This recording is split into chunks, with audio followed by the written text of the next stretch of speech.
नमस्कार, मैं हूँ अदिति राजपूत।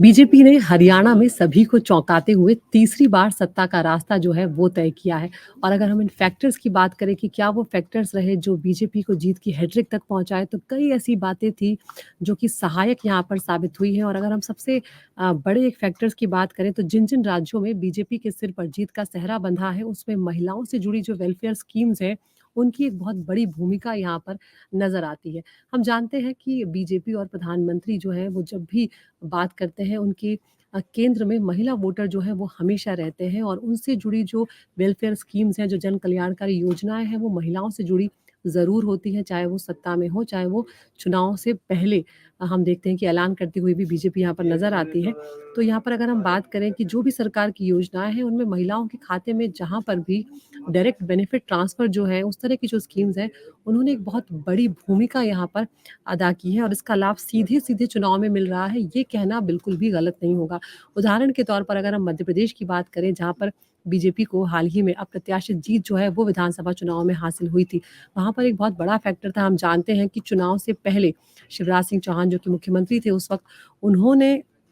जो लाडली बहना योजना है वो शुरू की थी। और उसके तहत जो पैसे ट्रांसफ़र होना भी शुरू हो गए थे चुनाव से पहले, और उसका सीधा-सीधा असर जो है वो उन चुनावों में नज़र आया, क्योंकि वहाँ पर कांग्रेस जो है वो जीत के दावे करती हुई नज़र आ रही थी। और कांग्रेस ये मान के चल रही थी, तमाम जो चुनावी पंडित थे ये कह रहे थे कि मध्य प्रदेश में जीतेंगे, लेकिन लाडली बहना योजना जो है उसकी बहुत बड़ी भूमिका यहाँ पर नज़र आती है। और उसी तर्ज पर अगर हम हरियाणा के चुनाव की बात करें, तो यहाँ पर भी हम जानते हैं कि लाडो लक्ष्मी जो योजना है उसका ऐलान यहाँ पर किया गया था घोषणा पत्र में, चुनावी वादे में, जिसके तहत 2100 रुपए हर महीने महिलाओं को देने का ऐलान यहाँ पर किया गया था। और सिर्फ इतना ही नहीं, यहाँ पर खास बात ये भी रही कि कांग्रेस ने इसके तहत 2000 रुपए महीना जो है वो महिलाओं के खाते में ट्रांसफर करने का वादा किया था। लेकिन उससे पहले हरियाणा सरकार में मुख्यमंत्री मनोहर लाल खट्टर जो है, उन्होंने बुजुर्गों के लिए जो पेंशन की अमाउंट थी, जो पैसा था, उसे बढ़ा दिया था और वो उनके खातों में ट्रांसफ़र होना शुरू भी हो चुका था। तो ऐसे में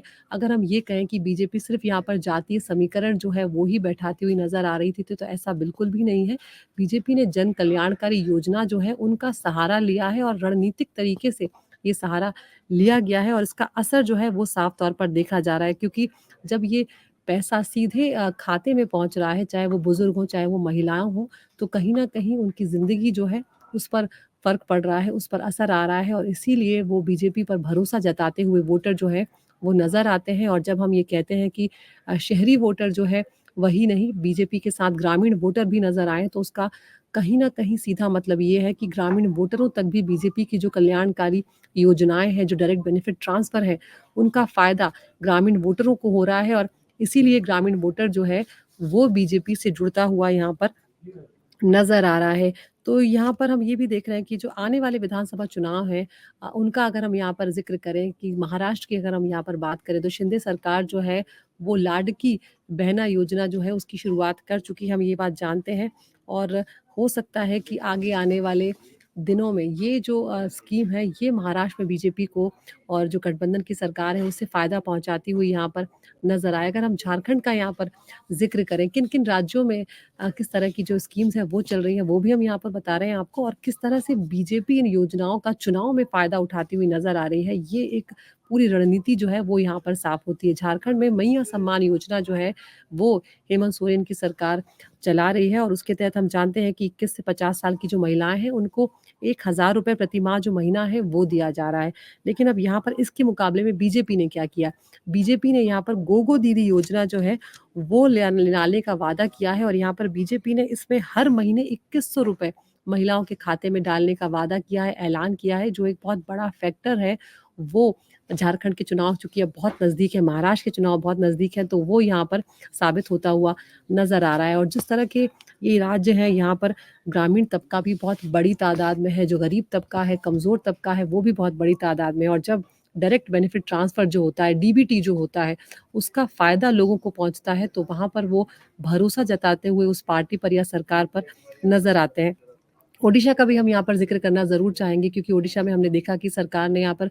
महिलाओं के लिए तमाम वादे किए थे, और उसके बाद जो सुभद्रा योजना है उसे लेकर आई, जिसका फ़ायदा महिलाएँ ही उठा सकती हैं। और इस योजना के तहत महिलाओं को 50,000 रुपए की आर्थिक सहायता दी जाएगी। हालाँकि ये भी कहा गया है कि ये जो रुपए हैं 50,000 ये महिलाओं को 5 साल में दिए जाएँगे, यानी कि हर साल अकाउंट में महिलाओं के सीधे 10,000 रुपए ट्रांसफ़र किया जाएगा। और इस योजना की शुरुआत अगर आपको याद हो तो प्रधानमंत्री के जन्मदिन 17 सितंबर को इस योजना की शुरुआत की गई थी और इस योजना को लेकर भी ये कहा गया है कि साल में 2 बार ये जो अमाउंट है ये ट्रांसफ़र होगा। एक तो महिला दिवस जो है उस दिन जो पहली किस्त है वो ट्रांसफ़र होगी और दूसरी किस्त जो है वो रक्षाबंधन के दिन महिलाओं के खाते में ट्रांसफ़र की जाएगी और 5 सालों में ओडिशा की जो महिलाएँ हैं उन्हें 50,000 रुपए उनके खाते में दिए जाएँगे। तो आप यहाँ से अंदाज़ा लगा सकते हैं कि किस तरह से ये योजनाएँ जो हैं ये गेम चेंजर बीजेपी के लिए साबित होती हुई नज़र आ रही हैं। यहाँ पर हम बिहार का भी ज़रूर ज़िक्र करना चाहेंगे जहाँ पर लक्ष्मीबाई योजना जो है सामाजिक सुरक्षा योजना इसका नाम है लक्ष्मीबाई योजना जिसके तहत जो कमज़ोर तबका है, जो कमज़ोर महिलाएँ हैं, उनको 300 रुपए महीना जो है वो यहाँ पर उसकी आर्थिक सहायता दी जा रही है और सीधा आवेदक के खाते में ये पैसा दिया जाता है। हालाँकि ये स्कीम पुरानी है, ये पहले से चली आ रही है, लेकिन कहीं न कहीं इसका फ़ायदा अभी सरकार को होता हुआ नज़र आ रहा है। तो हम यहाँ पर जानते हैं कि महिला वोटर जो हैं, महिलाएँ जो हैं हमारे देश में कहीं न कहीं थोड़ी पिछड़ी हुई है, जिस तरह की हमारी सोसाइटी है उसमें और ऐसे में जब महिलाओं को इस तरह की आर्थिक मदद मिल रही है, तो ये उन्हें जिस तरह की शक्ति दे रही है, जिस तरह से उन्हें आत्मनिर्भर बना रही है, ये एक बहुत बड़ा फैक्टर साबित होती हुई यहाँ पर नज़र आ रही है और यही वजह है कि महिलाएँ यहाँ पर बड़ी तादाद में बीजेपी को वोट देती हुई जो है, वो नज़र आ रही हैं और ये योजनाएँ बीजेपी के लिए कहीं न कहीं गेम चेंजर जो है, वो साबित हो रही हैं।